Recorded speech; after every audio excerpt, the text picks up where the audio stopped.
Good morning, everyone, or as Leon just reminded me, since I don't know when you're listening to this, the right way to maybe introduce this morning's MineRP podcast would be to say, good day, everyone.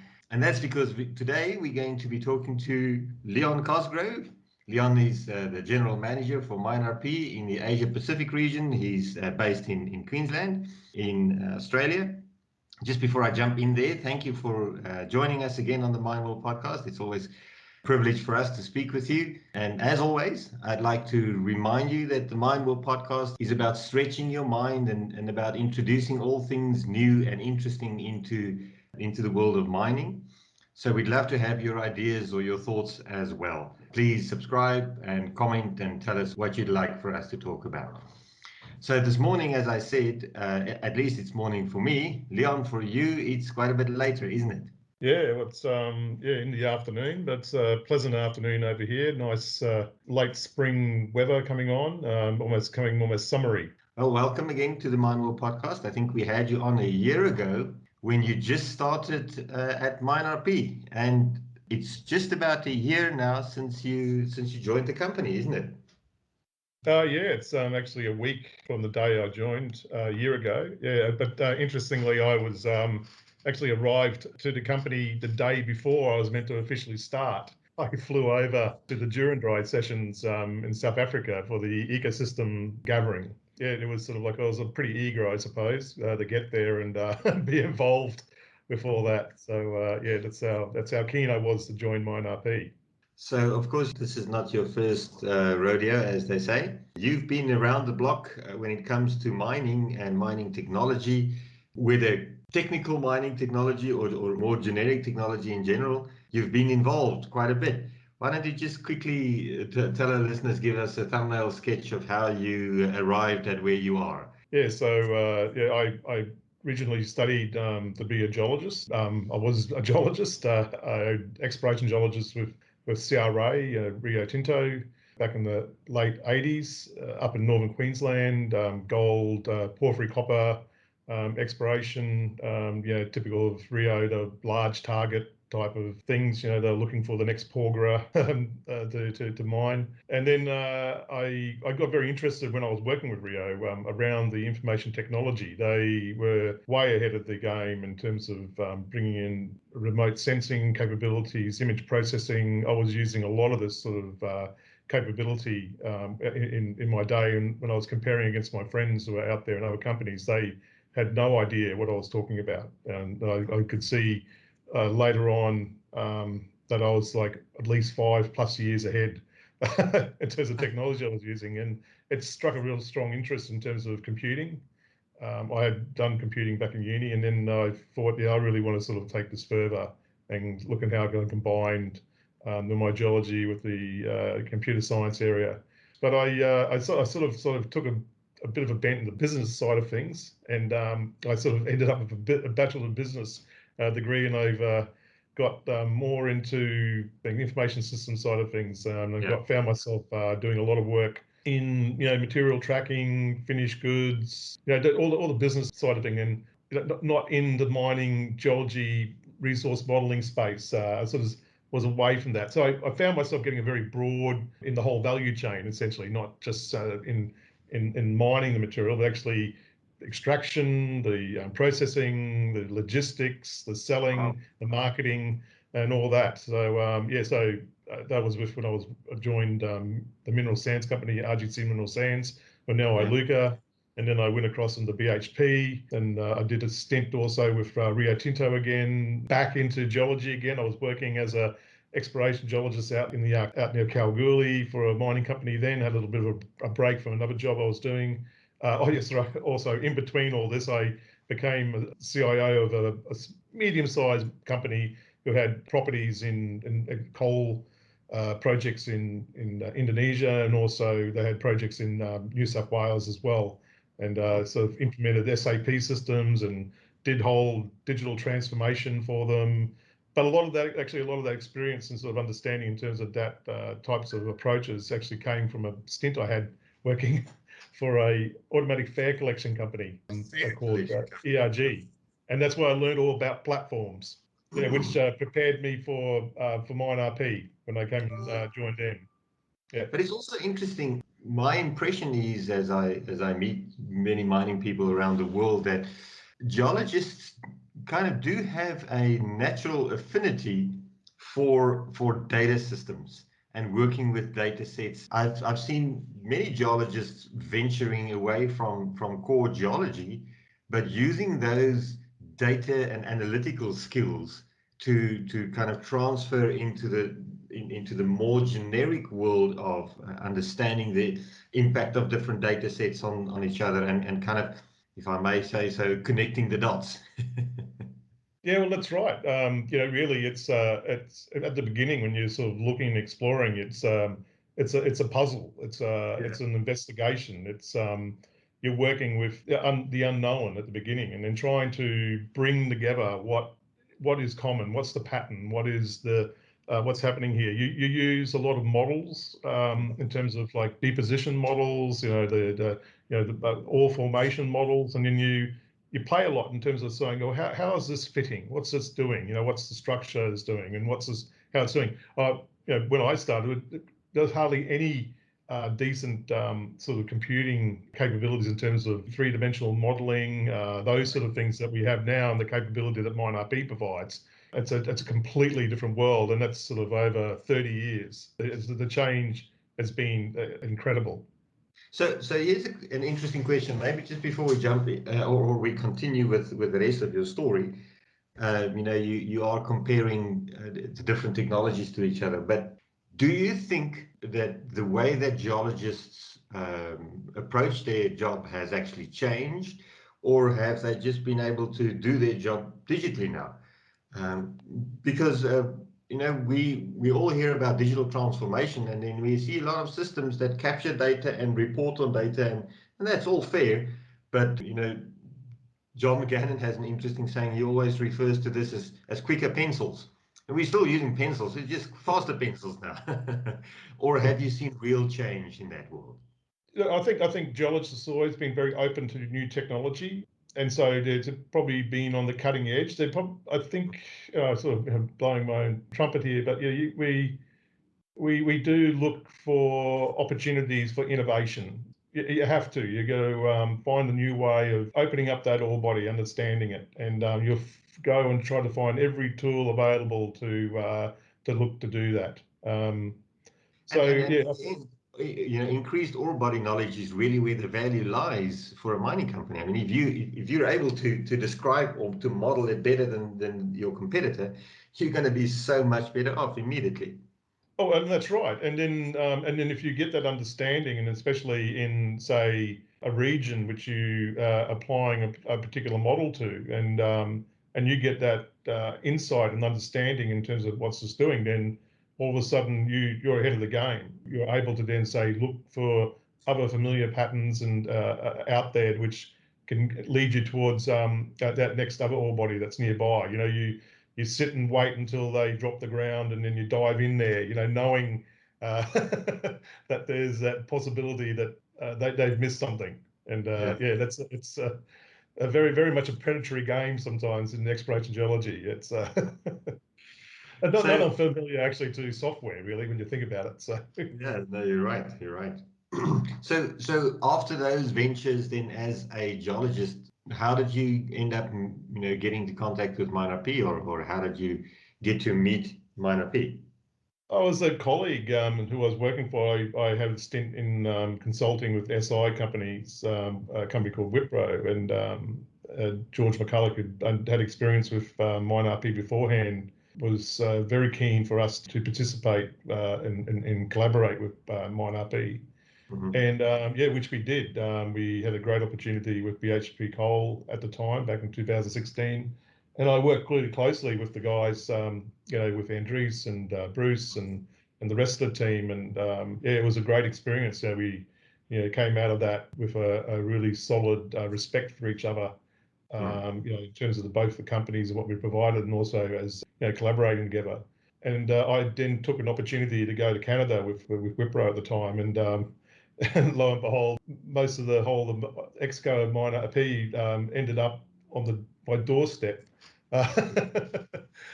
So meeting them pretty much nearly every couple of months or so.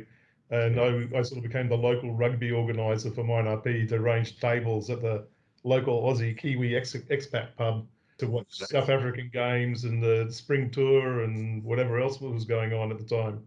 So it was it became very, very easy in the end to take the offer when Peter Nell offered it to me, and that was in July last year. It was like I knew the company, I knew what you guys were all about, expected the people in the company, so it was very, very easy. So tell us about your role now. What is it that you're tasked to do? Well, yes, I'm the general manager for Asia Pacific. Yeah, it's very much focused on business development, but also bringing my sort of knowledge as well across mining, and also my experience in sort of in mining companies as well, especially my roles as a CIO, working in with the exec level people in those companies, and also my consulting background as well. My final role with Wipro was as the director of digital transformation, so working very closely for a lot of CDOs, CTOs, and that as well. So I sort of got an insight into how these guys think and what's sort of driving them. And so, yeah, it sort of can help. Well, it can. I'm hoping it does help MineRP to penetrate the market here, and also bring a diverse range of experience I've got as well, because I've just not been in mining. I've been across quite a few sectors, and a bit of variation in knowledge and different ways of thinking is important. You've had the opportunity to, as you just mentioned, gain knowledge and experience in the mining world, technical, which is key for MineRP, but also that ERP, that SAP implementation experience that you've been able to gain. And for MineRP, unifying those two worlds, the mining technical world and the financial logistics, business planning worlds, we see that as probably the final frontier for being able to really allow mining companies to break out of the mold of being seen as these monolithic technical only companies, and become modern participants in the modern economy. Oh, that's right. And then look, I've been directly affected by this type of thing. I've implemented SAP systems, and then sitting there struggling to go, what can I do with the operational information to bring it to the accountants, to the CEO? There was no real effective way of bring reporting to them, which was meaningful. And actually, sort of there's two different ways of sort of looking at your operations. One from a mining perspective, the technical side of mining, the KPIs, the KPAs that drive the efficiency, the production, the quality, the quantity, the mine, the mill, your logistics, and all these sort of things. But then there's also the other side of the equation as well. You need to make sure the company is running effectively from a financial perspective. You might be doing great things, producing great tons of quality, but you're not doing it very, very well financially, and you could be running at a loss. But a lot of times they're way after the event that they're able to understand what's happening with the operations and the effects on the budget. But with MineRP, the way that we're doing it, we're building that digital triplet, as we call it, and doing it, and the ability to do it in real time is going to be really powerful for the CFO, the COO, the CEO, actually all parts of the business. Yeah, so you're using a term there which many people might not know. It's a MineRP-ism of note, and that's the digital triplet. I mean, everyone knows what a digital twin is, or at least everyone pretends like they know what a digital twin is. Yes. A digital representation of some physical asset out there. What the heck's a digital triplet? Well, yeah, okay. So you have the physical, and then you have the virtual, and bringing that together as a twin in terms of those particular aspects. But the triplet is also bringing that third dimension around the financial aspects of the mining operation, and that's where the triplet part comes in. Okay, so if we look at your region, and now this is this is a very wide question because your region is huge. I mean, you look at business everywhere from Russia through India and Central Asia, up to, of course, Australia, or Australasia, I should say. So it's a big region. But if you look at the engagement that we've been driving over the past year, what would you say is maybe the top three things that mining companies are asking for now? What are the real problems that they seem to be struggling solving at the moment? Where we see a lot is that decision latency, the fragmentation of information. That's one big area that they, it's the speed and the velocity and the variety of data that they're getting. They're not dealing or coping at all with this situation, and they have a lot of this data around, and they're not able to use it. And also, really, like we're sort of getting onto that thing about the planning side of areas and the scheduling. That's not being handled very well at all at the moment. It's fragmented, it's siloed, and then also that's leading to then the problems into your work execution space. They really want to get control in that operational execution. They really want to understand how they can really improve the shift. There are probably three areas that we see a lot, especially in the mining operations space, which is really a core focus for where MineRP is. Yeah. And the kind of companies that we've been dealing with, is it mostly the typical iron ore, gold, metal kind of companies? Yep, there's the iron ore, there's the gold companies. We're talking to the iron ore companies here in Australia. We've got a very good client, BHP. We collaborate with them. I've got a meeting pretty much straight away after this when I talk to Empie with BHP, and but then also sort of our companies in Australia around the gold. Anglo Gold Ashanti is one of our very strong partner of ours, and locally here they're wanting to look towards us, and also in the coal sector as well. There's getting a lot of interest also in that space. So, and that's an interesting one because it's renewables and all this is taking a big hit on them. The gas market, they could be seen to be a diminishing commodity, but there's still a market there for them, and they're struggling under the cost pressures and the reducing prices for their commodity, and then anything in terms of bringing sort of technologies like MineRP into their sector can really help and sustain them longer, and still bring those returns or margins that they're looking for. So, of course, this is not all about the technology. You and neither are you working alone in your region. So your team is important. That you have both a team locally and some backup guys around the world to bring the knowledge that is required to address the problems in all of these different kinds of mines and minerals and commodities that you're working in. Yeah.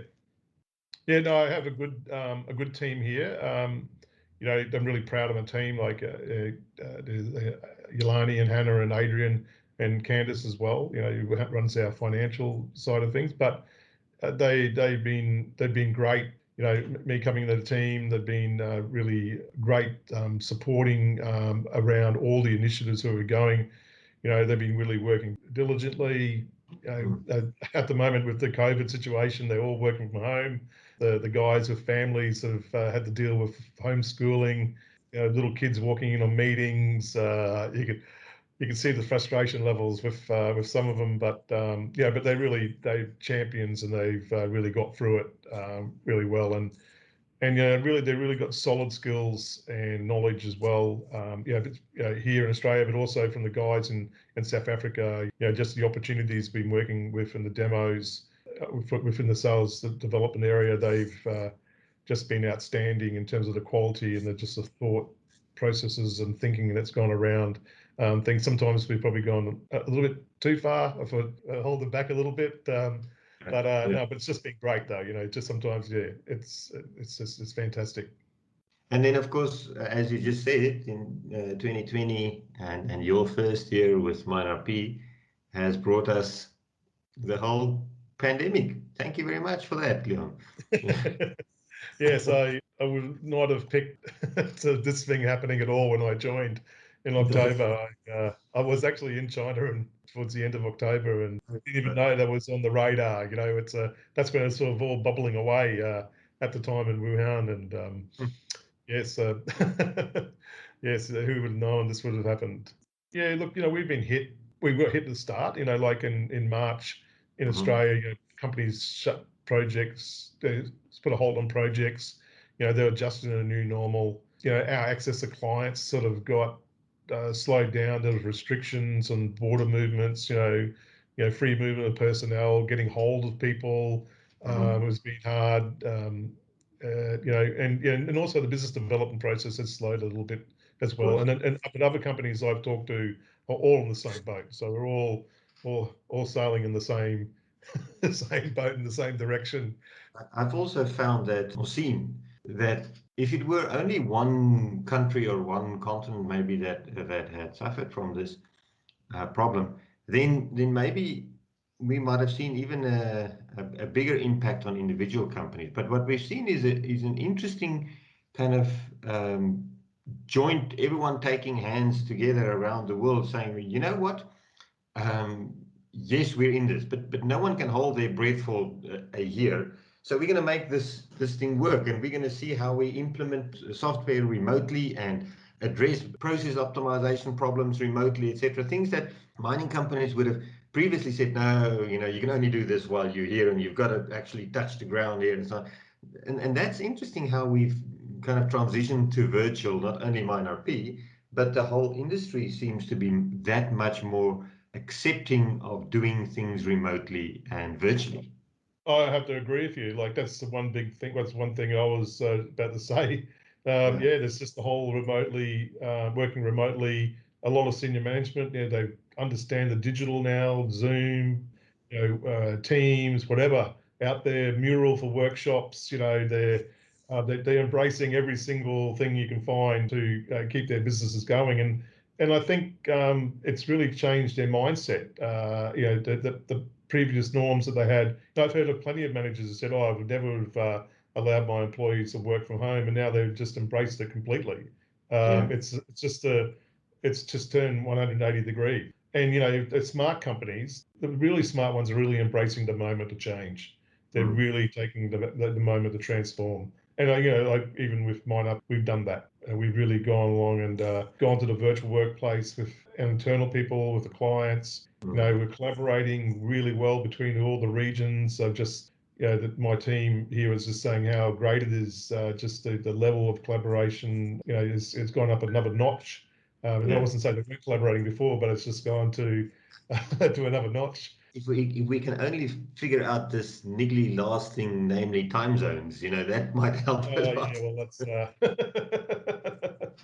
I have to go and move to the Maldives. I think I was sort of thinking maybe moving to the Maldives or something. That'd probably give me a good time zone.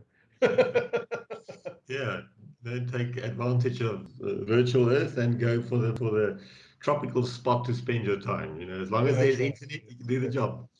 I'm only 4-hour flight from everywhere then, so. Yes. Leon, it's been great having you on. One last comment maybe before you leave us, or before we wrap this up. Our partnerships with other companies is really important, and that's another thing that we're looking at you to develop much more actively in your region, and that is value-added relationships with our ecosystem partners, so that we can go and solve problems together that none of us would have been able to solve alone. Yes. How are you finding those partnership talks going? Oh, really well. We've got that core strategic partnership group of Deloitte, IBM, SAP, Wabtec. This has been really great.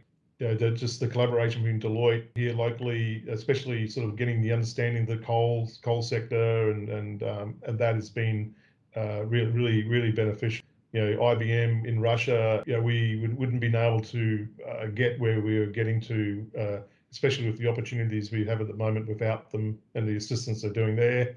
And with that, that's actually built up really good opportunity to look for additional collaboration here in Australia.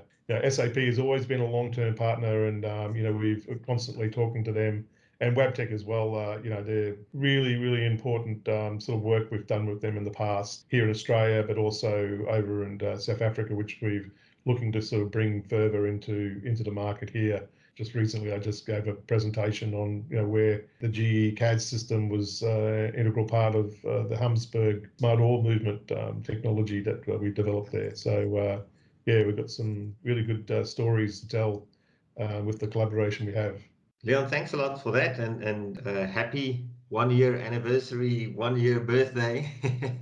Yep.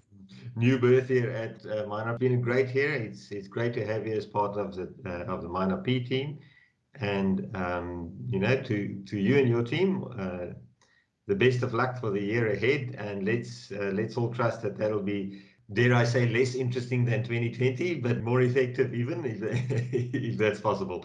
And thank you for your whole team and your commitment to and what you're bringing to the industry there. So thank you, Empie. And yeah, look, I'd have to go and say thank you to MineRP. The team's great. Peter Nell is a fantastic leader, and the rest of the Exco have been extremely supportive of me and the team over here. And looking forward to more years. Thank you, Leon. We'll chat soon again. Yeah, cheers. Thank you.